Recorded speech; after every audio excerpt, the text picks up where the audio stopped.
Now, if you were to poll any community member or leader or owner or whatever, and you said, what do you want more of? 10 out of 10 are going to say engagement. But I firmly believe that engagement is not something you do, it's a result.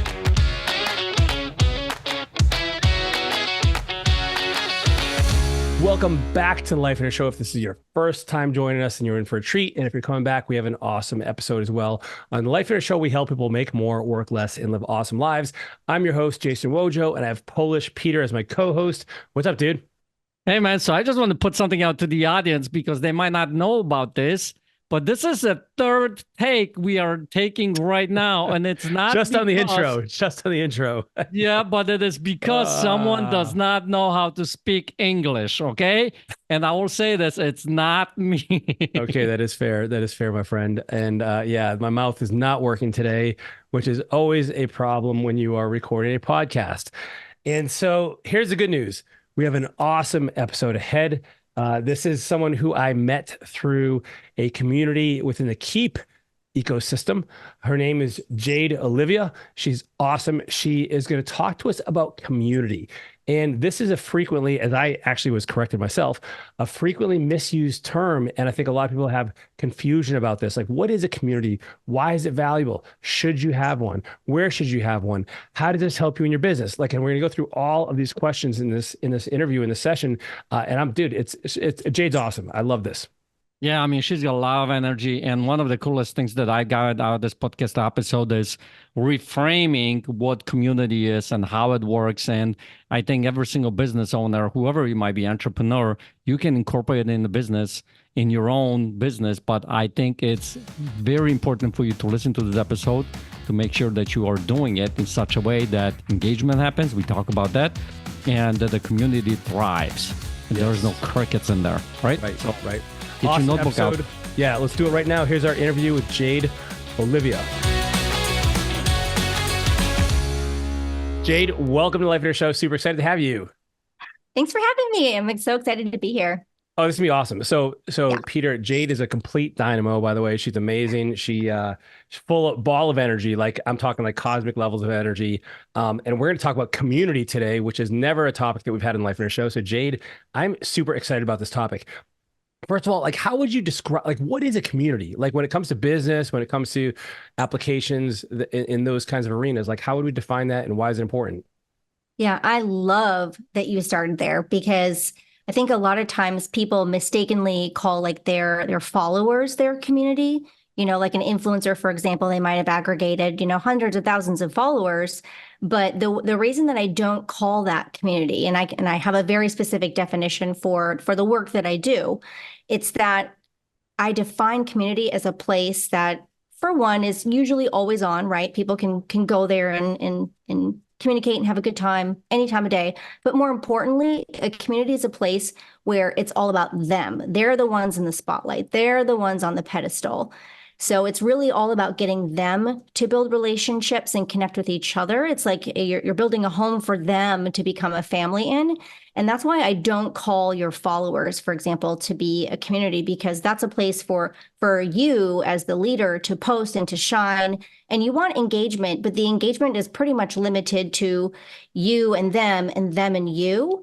And it's completely flip-flopped in community. In community, they're in a container and it's your leadership, but it's about them conversing with each other. And you're more or less there, you as the leader are there as a member, not as, look at me, look at me. Mm. So that's actually, I've never heard a community described like that before. So that's really intriguing to me. And so why is it that someone would want to form a community? Because I can picture business owners saying like, hey, I want people to know about my products and I want people to, follow us on social media so they know about the latest sale or event. What's the value in a community where your members of your community are building relationships with each other? Yeah, that can pretty easily be broken down into two categories. There's the tangible, there's the logic, there's the data, right? There's hundreds of studies, and I could cite many of them, like Harvard Business Review and all sorts of, really solid business business studies that have been performed about retention. So a lot of it has to do with retention, customer loyalty, that kind of a thing, because customers can buy anything with really good marketing, but people stay for the family. They stay when they feel seen and heard and valued. And so that kind of is a great segue into the other half of it, which is the emotional value, right? Here's a really great example. I get my nails done. I love to kind of pamper So myself, does treat Vojo. myself. Um, and I was waiting for it. yeah, right. I get my nails done, and there's, a dozen nail salons in my town, but I go to the one where like they know my name, they remember me. When I walk in, they're like, "Oh, do you want to do the same thing you did last time?" I feel like they care about me, and they cost more, to be honest, and I will gladly pay more money and stay loyal to a brand that continues to make me feel important. Mm, mm. So are you saying in a community like so I see a lot of value here. So for instance, we have a Life and Air mastermind and coaching program, and Mhm. these break out and they meet up together in person 3 times per year for a few days each. And our average retention is years. It's not months. And we've been told that like Life and Air, like this is somebody else's quote, not mine. One of our members said like Life and Air is a family you wish you had. And so it just resonates a lot with what you're saying. Like it's really those relationships that people form around your brand, around your business. And correct me if I'm misspeaking in any of this, that seems to be really powerful. And so that adds a lot of understanding, I think, around like why a community is important. What are some of the other benefits? Like, do you see that people are more likely to refer others to get in that community? And the other thing I'm wondering too, do you ever see where people are like, hey, we're part of this community and we would like to, I guess, like do more with the business as a result of that? Yeah, the answer to all of that is yes. Like you pretty much just answered the question for me in like beautiful linear format. Like, yes, your user retention and your brand loyalty, absolutely. People's emotional connection to you, absolutely. You're going to get higher referability without even asking. Like a smart business owner, for example, would build in an automated system to collect testimonials, referrals, and reviews, right? You would time it out after the conclusion of our business. I did a good job. You would time it out so that I get an email that's like, how did your technician do today, for example, right? And I would gladly fill that out because I was touched at the right point. But the amazing thing about community is you have a loud, vocal community full of advocates who don't need to be asked to promote. There's no timing or systematic in it. Think about what you were saying before is people like community because of shared values. And absolutely. So for example, Jason and I, we're in a separate community together, and we're all extremely vocal and passionate about being in there because it's people who have a certain mindset about growing and leveraging technology in their business. But also a certain kind of people are there. And I can say without a doubt that I love my blood family. I would die for my blood family, but they do not understand the way that my weird, quirky entrepreneur brain works as much as you guys and people watching or listening to this show. You guys probably understand my weird, quirky entrepreneur brain way better than like my mother to this day, who's like, I still don't know what you do. Like, Yep. and Get you that can't same explain question. it. I literally get that same exact question. I don't know. I But you can't don't explain do it. anything, Vojo. I mean, Okay, she that's fair actually too. does That's something, fair. but That is fair. I tell her I build websites, which isn't true, but it's a tangible digital It's product easy, like that they can people grasp it. understand. And so, go ahead, Peter. So I got a couple of questions because I love this particular topic. The first question, hopefully you can answer quickly, is I can see that in the personal development space, kind of online communities. But, let's say I'm a real estate investor or I'm a plumbing company. Can I do that? I mean, does that apply to me? Yeah, absolutely. There's How a bunch so? of different ways you can apply community to your business. One is in your network. So, for example, I'm in a Facebook group that my realtor put me in because after the transaction was over, they placed other colleagues and referral partners in there. So like I just moved into a home. So they have moving experts, they have organization experts, they have general contractors. So if I bought a house that I wanted to do things to. So the relationship wasn't transactional. It was very clear that they're like, hey, we're here for you forever, not just sitting around waiting for you to buy another house so we can make more money. We helped you find a home, but there's so much more work to do. So we're going to continue to care for you. I felt very valued by my realtor and their whole, team, even though, I'm a customer to them. The same could go for your customers. So like, that's a really great way for them. They could also enter into other communities. So like if I was a realtor, I would gladly go into a plumber's community where I could be a valuable asset. So it goes both ways. There's also, what you were talking about with like, of course it's really valuable to anyone, especially like in the self-help space, for example. But what's really in my opinion, the absolute hands down best part about community as a member, not talking about as like an educator, but as a regular community member, I'm in hundreds and dozens of, Facebook groups and communities and clubs and whatever, right? I identify with a lot of different things. But when I'm in them, I value more than the leader and the reason that I'm there, the perspective and the different viewpoints of the people that I'm with. So Jason and I could sit down and talk all day about automation. And automation is a tool. It's logic, if this, when that. But the ways that he uses it for his purpose are completely different than the reasons that I build automation and do things for a different reason.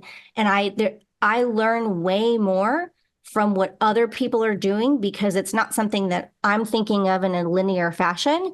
I'm learning from something that I never would have even thought to ask. And that applies to any business, into any industry. And that's the best part of community. And again, I can keep leaning back to the example that Jason and I are in a community together where the leader never posts, rarely.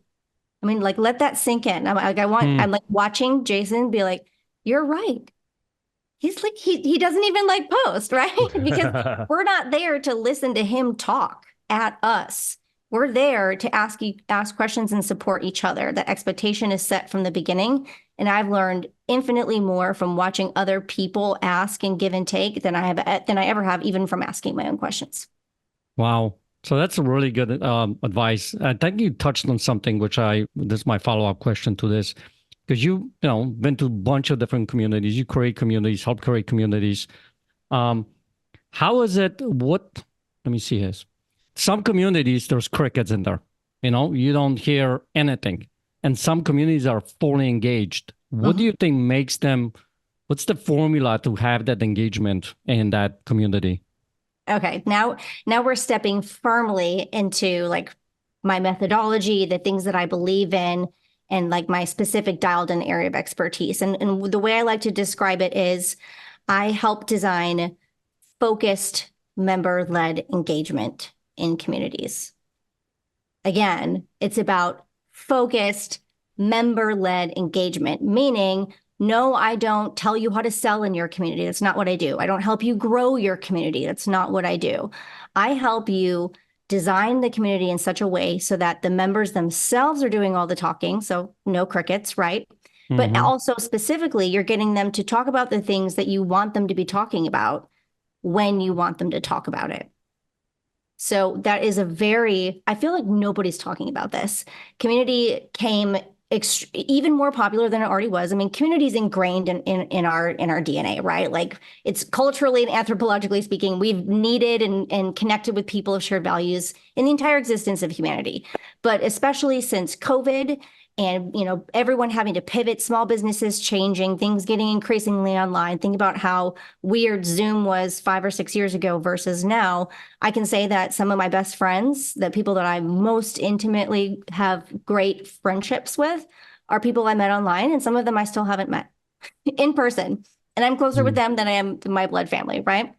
So community is always been around, but as it is with, shall we say, trendy things, right? Business changes, AI, everything, the landscape changes constantly. And when something is new and popular, it gets adopted very sloppily. So I feel like the biggest mistake that community owners can have, and I say this with love, right? I think we're all just like, oh yeah, and I'll add community too, because that's what people want, right? Yeah. So, no harm, no foul there, but then that's when it gets it gets awkward, it gets quiet. People, sometimes people are like posting the wrong thing. If you're not careful, your community can turn into like a public facing customer service dumpster fire. Like you never know what's going to happen.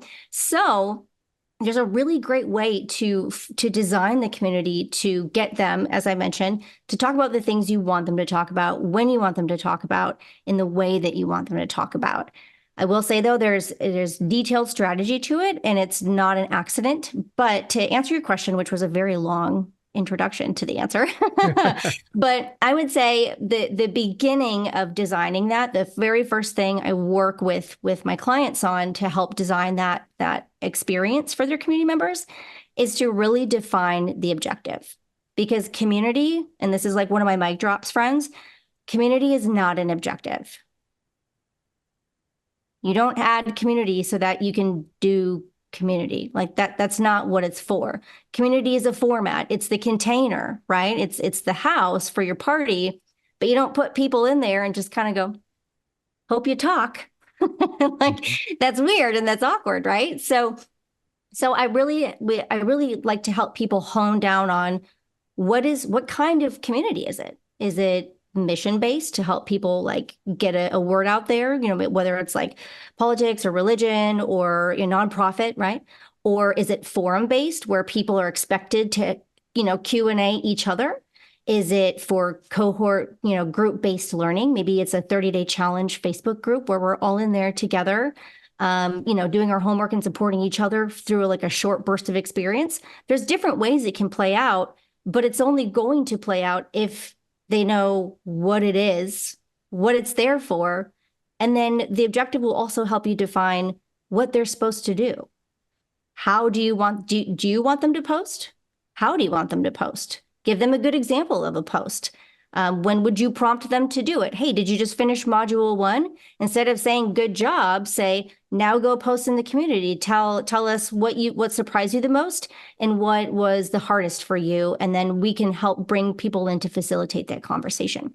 So it really all of the strategy kind of leans on the foundation of building a solid and clear objective, because you can't build out your ideal community if you don't know what it is, who's there, what's it for, what do you want them to be doing, for what end, how should they be doing it, when should they be doing it.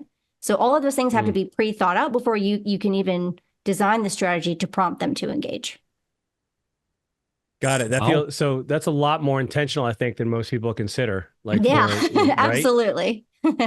It seems like most people are just like, hey, I'm gonna start a Facebook group, and then it's crickets, or you get these random postings that don't make any sense, or that are like, like you said, customer service, or they complain about something. And so is this just a matter of kind of like maybe setting some rules up front or some suggestions or guidelines? Like, do you have any tips or tricks, suggestions for someone that is starting a community? Like you mentioned, being intentional, setting these expectations.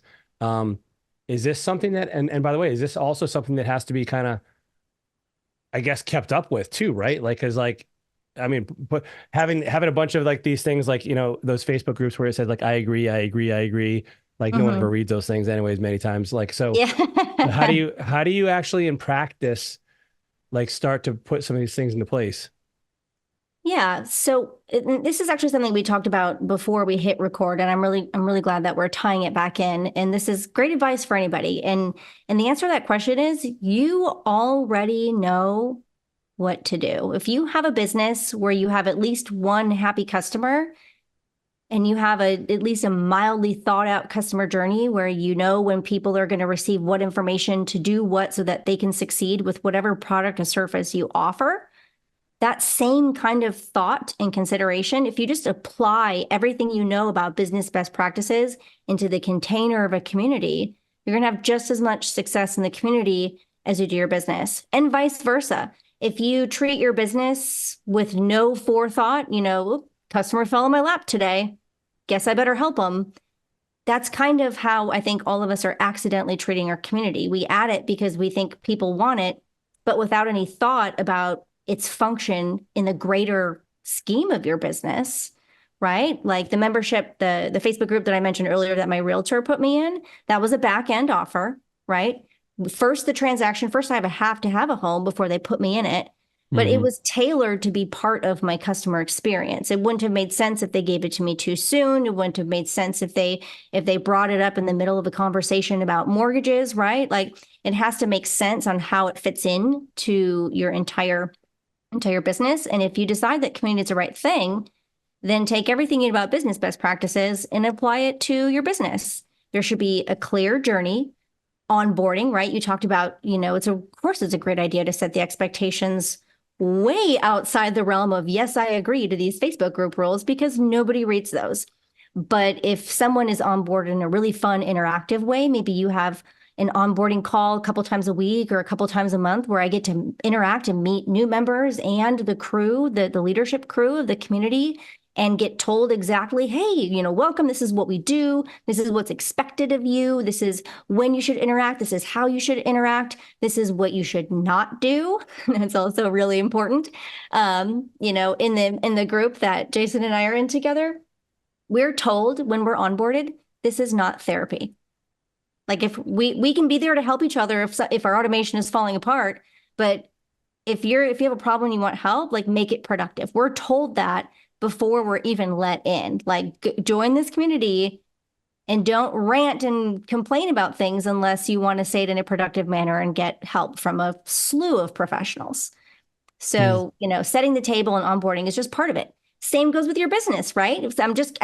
All I'm doing is tying the parallels to the things that you're probably already doing really, really well. Do that for your community too. Design the experience intentionally. How do you welcome them? How do you bring in the touch points? How do you get them to do the next thing that you want them to do? Same with your business, same with your community. Hey guys, we get right back to our episode, but there's something really important I want to tell you about, and that is this. You don't have to choose between having a great life and a great business. You can have both. We have 2 different events, in fact, to help you do just that. Our Get a Life Getaway is our proven process. We've been doing this over just about 15 years now of walking you through the process of creating your own personal life vision, your life inner vision for the ideal life that you want to live. And by the way, this isn't pie in the sky approach to living. This is a tangible, strategic way to really figure out exactly what you have to do and what things have to be in place for you to live that vision, and so that you can make this a reality. Now, the second part of that component is, the second part of the formula is the Business Builder Workshop. So this is where now finally you can have a business that doesn't absolutely destroy your life, and you can make the money you want in the amount of time you want. You can have fun. It can fulfill vision element items. You can remove yourself from the day-to-day and the minutia, so you're only doing the things that are most enjoyable to you and that you're best at, right? Can you imagine what that'd be like to get to enjoy and wake up every day loving what you get to do in your business and making money hand over fist? Like, that's just an amazing combination. So I want to encourage you to go to the Get a Life Getaway and the Business Builder Workshop, because they're really a 1-2 punch combination to help you get the ideal life and business that you dream about. Now, here's the even cooler part, Peter. We have a very special promo for them. Tell them about that. Well, because you guys are a loyal listener, because you're listening to our podcast and listening to my English and his English all the time, here's what we have for you guys. Head over to lifeonthearth.com, click on the events tab at the top of the page, pick the event that you want to go to the checkout page, and in the promo code area, type in podcast, PODCAST, podcast, hit apply, and guess what you're going to get? You're going to get 50% off. That's 50% of the ticket price, the regular ticket price, that majority of the people out there who don't listen to our podcast don't know about it yet. Get to pay, but you get to pay only 50% off. So head over there right now, get to this event, and I can't wait to meet you. Come up to us, say hi to us, introduce yourself, tell us you found us on the podcast. We would love to talk to you and show you how this vision process really creates miracles in people's lives. Man, one last thing is, I don't know when you're listening to this episode right now, but I don't know how long we're going to keep this discount up. I don't know how long this promotion will be valid. So go and do it right now to make sure you get that 50% savings. We'll see you at an event soon. Let's get back to the episode. So should a community be built prior to someone doing business with you, or after, or does it matter? With me? Well, Proverbial me? like a business, like a business is forming a community. They listen to this podcast episode, like, I need to form a community. Should it be a community of prospects that are interested in what this business has to offer? Should it be a community based on, hey, having done prior business with that company? Should you do both? Would you have both, or would you have one? Is there any kind of rules that you've seen work more frequently than others? Yeah, so I think it sounds like you're kind of posing the question of when should one consider adding a community or fixing a community? How does it fit into the bigger picture of all the different things that you offer? So here's a really great example. I have a community design client right now where, again, I do consulting, so I can't be everyone's community manager. That's just not feasible. So I like to help coach people on the methodology of implementing a great design and all of these things, right?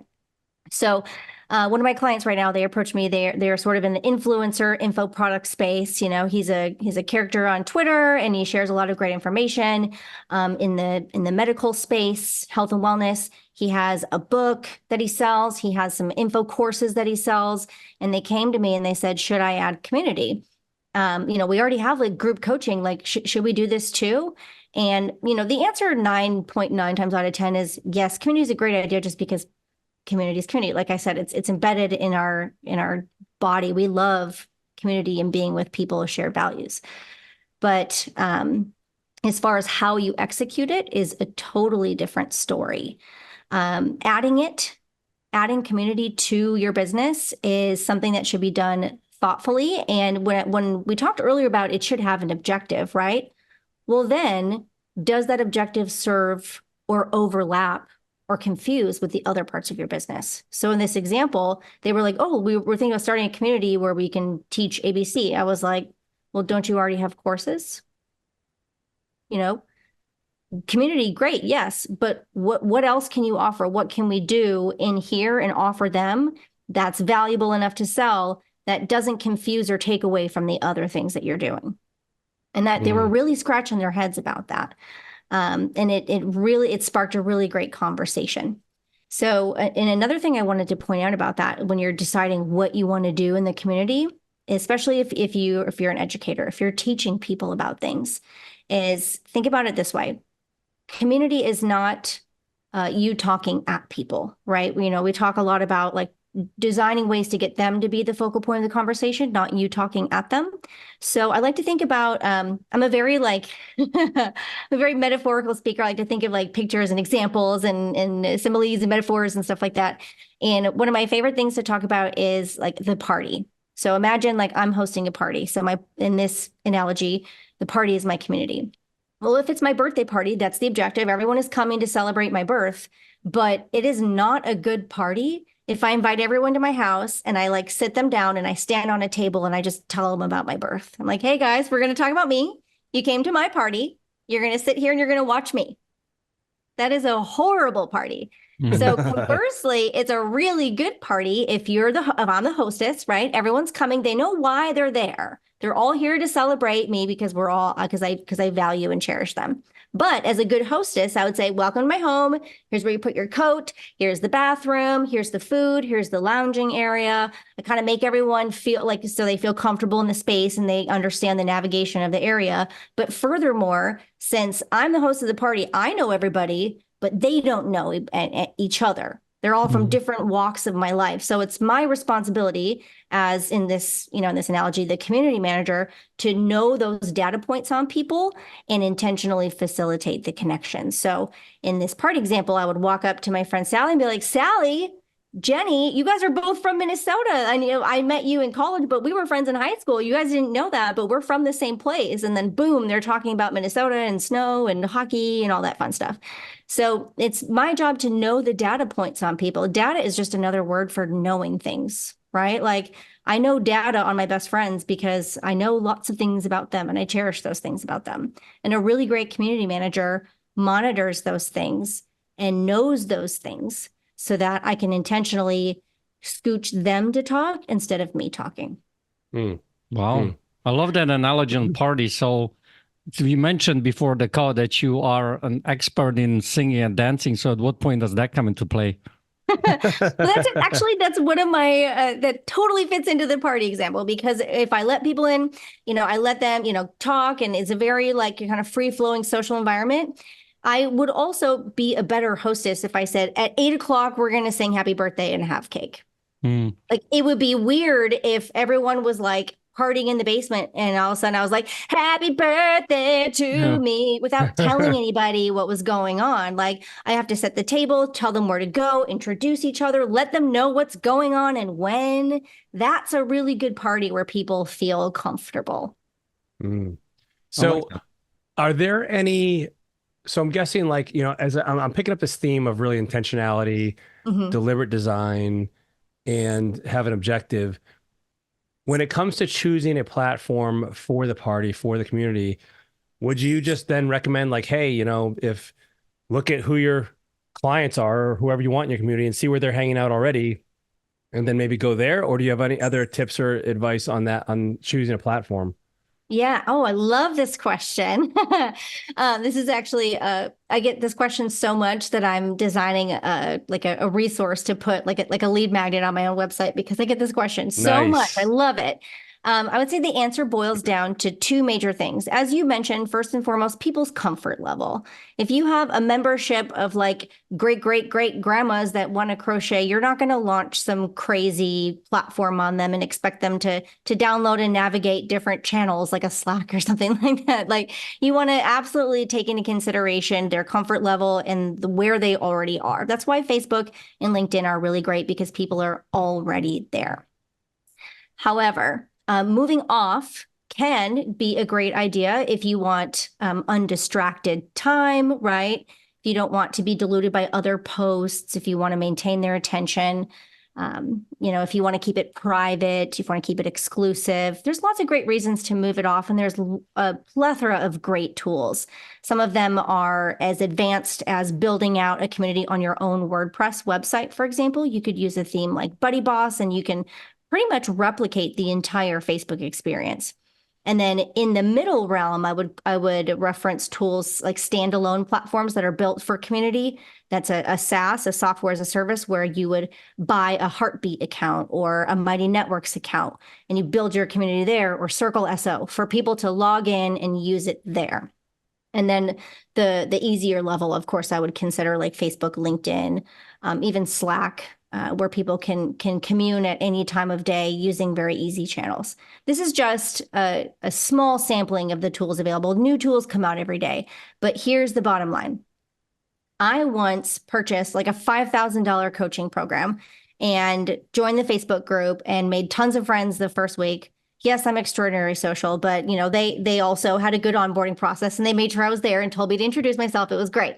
And then 2 weeks after I paid for this expensive program, they were like, oh, we're launching a new community on Circle. And nothing against Circle. Circle's a really great platform. And they moved it there. I logged in once and I never logged in again. And I still haven't looked at it. Because there is no strategy tied in to get me to go over there. So I would say, taking into consideration people's comfort level of tools and what they might, being able to actually use and navigate, sure. But if you're going to move, you have to have a strategy in place and a high trafficked reason for people to continue to visit that site. Here's the converse of that example.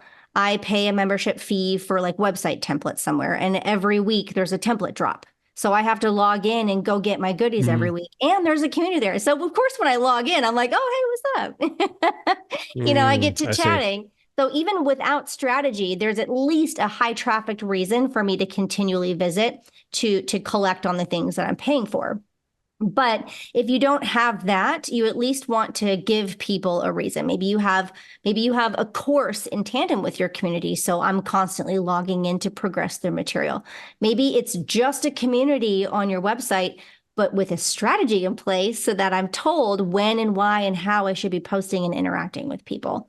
So I do think it's somewhat risky to take it off of social media, but it can be done really well with traffic and strategy. Got it. I love that. Well, so Jay, we have a couple minutes left before we wrap it up. And now I know, like, I usually ask something along the lines, in this case would be like, hey, what are some of the biggest mistakes you see people make? But because I'm just going to infer that the mistakes would be not listening to what you had said earlier on these key parts of a of a community, I'm going to ask this. What are we forgetting to ask you about community that we haven't touched on yet that's really important for people to know as they develop one or decide whether or not they want to develop community? Mm. I don't know. You guys are pretty good interviewers. Oh, all right. I'll take All it. right. Yeah, I would absolutely venture to say that the two things that I really get going on when I'm talking about this kind of stuff is the lack of an objective. We talked about that, and then also designing the journey and the experience to get the ongoing engagement. Got it. Think of it like this.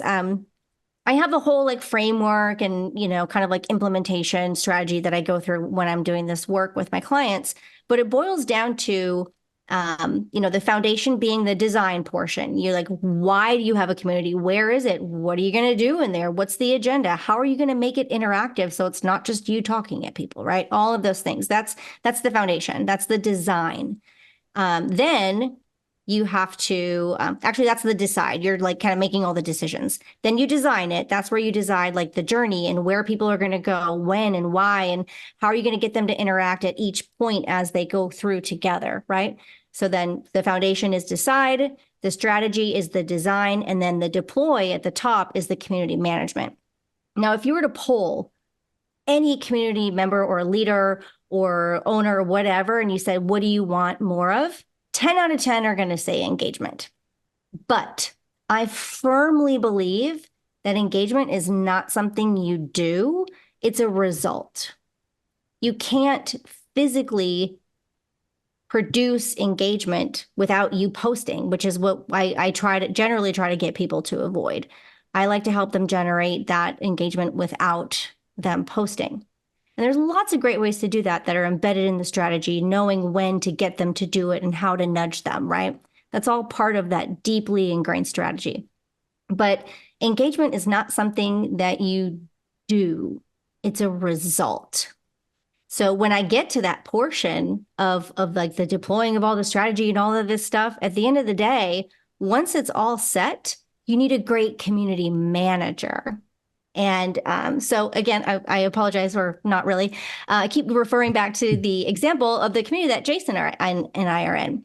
And you may notice that I do these things as a community manager, but it's really interesting talking about the why. And you're now when you see us interacting in the community, you're going to have a different lens on it. You'll notice that when people ask questions, 9 times out of 10, I know the answer, but it's not about me. So what I'm going to do is someone's like, oh, hey, I'm having a problem on my website. Yeah, I know plenty about websites, but I know because I know that data on my members and I'm a great community manager, I know which of my members are great at websites and which kinds. And I remember and I collect that data. So anytime someone does anything, it's not my job to be proactive. The proactive is the planning and the strategy you set ahead of time. Great community management is all reactive to encourage and to reward that engagement. Anytime anyone posts, I will first like thank them. I'll be like, that's a really great question. Like there is a strategy. I literally, guys, I'm not joking. I have SOPs for empathy. There is a way to not just say, thanks, here's the answer. There's a way to make them feel good about engaging in the first place. Then I thank them. Then I bring in a different expert. I ask my opinion. I keep it open-ended and it turns into a volley of engagement on purpose. Nothing is an accident. And Jason's probably like, oh my gosh, like I knew it was good, but I didn't know why. Yeah. Once people are going, it does take some floofing, right? Did you say floofing? I did say floofing, right? Like I think this is the first time I've ever heard that word, but yeah, like my hair grew out, but I still like curled it today. You still gotta jazz it up and keep it exciting. And this is where your own unique kind of like brand voice and personalities are going to come through.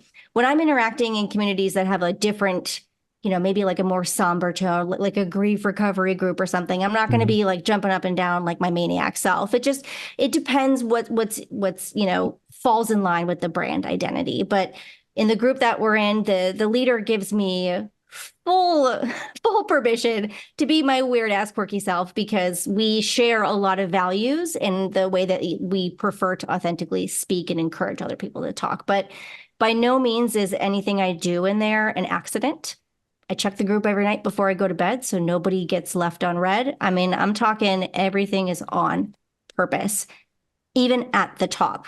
And I guess that's my answer to your question, Jason, is we talked about the deciding, we talked about the designing, the management at the back end, once things are rolling, is just as important.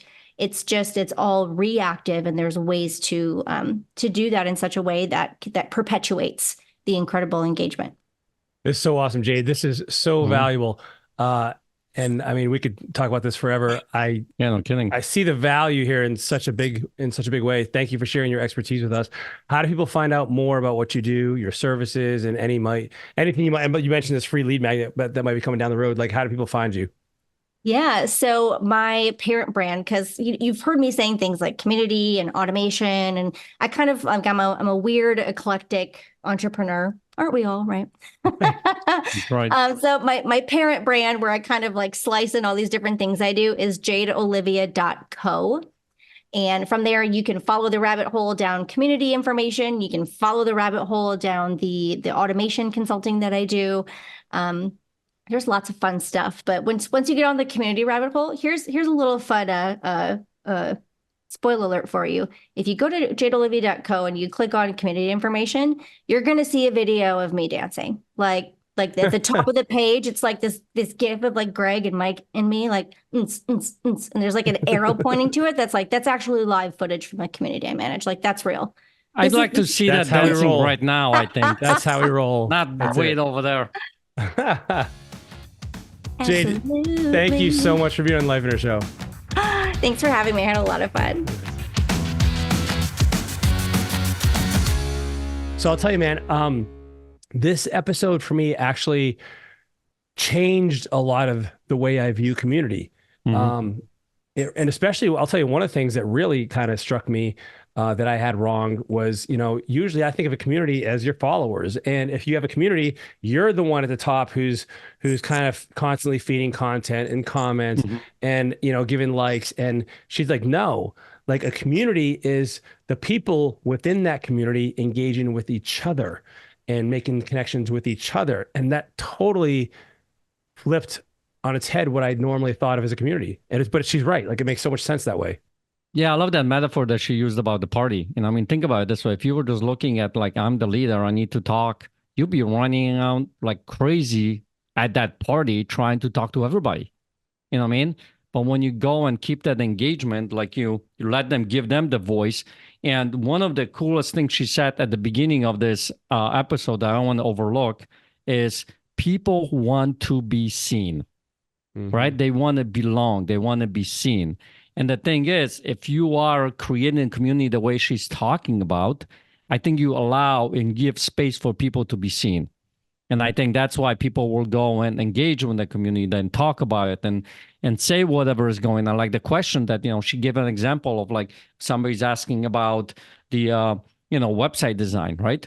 She doesn't know, she doesn't answer it, even though she knows the answer, but she knows people in the community. She reads the community and she brings an engagement and, like, hey, why don't you talk to that person? And that person might be a great help.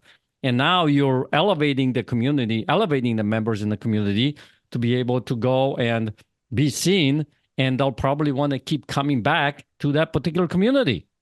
I mean, and people want to be part of a community. Like she said, it's like wired in our DNA, to be part of a community. And so this is when you can align people with values, priorities, commonalities, like they share things, and you can get those people to engage with each other, which by the way is another rock drop or mic drop rather, I should say, for this one. She said, engagement is a result.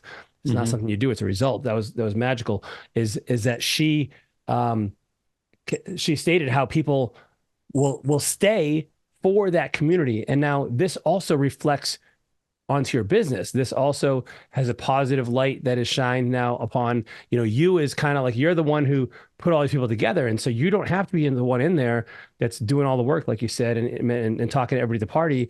But now these people can kind of take up that flag for you, or take up that, the torch for you, and now start to build it because of this positive experience they're having, which also, again, reflects in your business. Yeah, the other thing that was huge, I think she mentioned, is the objective, having the objective at the beginning when you're creating this community and when you're onboarding people into the community. Because I think a lot of times, one of the reasons I think where there's crickets in the community is because people may not know whether they have the space and ability to ask questions and comment and not be judged and all that kind of stuff, right? So that objective, I think, is really important, not only for the company, for the leader, for the boss in that community, or the manager, but for the people themselves. Because I think ultimately people want to be led, right? They want to be seen. So if you start to incorporate those kinds of things in there, it will help you create a community that's engaged themselves, and you don't have to do all the work. Right. And I think that's a very cool thing. Well, and I love your question early on, man, where you said like, hey, I can see this for influencers, or you're in the education space, but what about for everyday brick and mortar or service-based businesses? You're a plumber, you're an electrician. She mentioned the example of her realtor. So I think there's a real value here for every business type. And I'd be, hard pressed to think of one that wouldn't benefit from a community that is run and set up appropriately with the right objectives. Like you said, she talked about these phases, like, decide, design, and then manage. And so when you do that correctly, I think this would benefit everyone. Yeah, I think the reason that the realtor, I think one of the reasons why it worked for them is because that realtor stepped outside of them being the guru, right? In a community. And she's just, you know what? This person, I want them to be a customer for life. So what can I provide for them? What kind of community that I can create them? They get engaged, get elevated after the transaction, the initial transaction. So it wasn't about the realtor, it's about that end user, the community person. So whatever business that you are in, if you're a plumber or if you're a landscaping company, you could create that type of a community, I think. Well, and she didn't mention this, and I don't know if this is the case for her realtor or not, but I could even see some significant business value of this. So, for instance, and I don't know if I should have asked her this. I don't know if this would be distorting the purpose of the community or not, but she mentioned like all these other vendors in there who are there to offer services to those home buyers that they might need. Like, hey, you need somebody to do your lawn or your landscaping. Like, who knows? Maybe as a business owner, you set this thing up, you can even get commissions from people that do work that they found those people within your community. You certainly, and I should have asked her about this, because you certainly don't want to create an environment where you're just in there to sell people. Like, that is not the point of the community. So there has to be a lot of caution there. But maybe, there's ways to, I guess, there's many benefits that you can get from a community that you can, I think if you kind of think through, can really get some significant, like, some goodwill, as well as potentially future clients, referrals, all the things you mentioned. Yeah, I think that community building it the right way is going to have a huge benefit for your business, because I think in an engaged community like this, she talked about the community that you and her are both in. Correct me if I'm wrong, but aren't you guys kind of becoming this fans for that community and sharing it outside of that community about that community? Oh man, that's the best money I spend, like, for that amount of money. Yeah. So that, I think, helps you create those raving fans. To be able to go out there and outside of your business, tell everybody about that business. Absolutely. Well, listen, hope you enjoyed this episode. Hope you got something from it. Hope you do something with it. Find an application for your business, because this can be a really nice addition that adds value to not only your prospects, not only your consumers and customers and clients, but also your business as it stands on its own. If you did like it, please leave us a review, leave us a rating, give us a thumbs up, tell somebody about it, share this episode with another business owner who needs to consider building a community out for themselves as well. And together we can change the business landscape and help more people be successful. Thanks for tuning in. We'll see you next week, everyone. Take care.